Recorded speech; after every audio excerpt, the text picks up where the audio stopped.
लोग कहते हैं ये खाना है, मैं कहता हूँ ये 2300 साल पुराना हथियार है। आज मैं इतिहास बदलने जा रहा हूँ। टाइम मशीन सेट है, डेस्टिनेशन 300 BC मगध। चलिए। ओ तेरी, हम पहुंच गए। ये चंद्रगुप्त मौर्य का आर्मी बेस है। चारों तरफ जंग की तैयारी है। मुझे छिपकर देखना होगा कि ये सुपर जंग। सुराग मिल गया।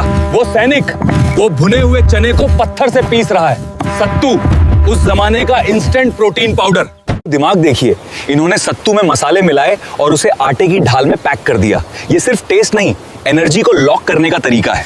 ये है असली जीनियस। जमीन खोदी, गाय के गोबर के उपले जलाए। इसमें धुआं नहीं होता, सिर्फ आग होती है। दुश्मन को भनक भी नहीं लगती। ये स्टेल्थ कुकिंग है।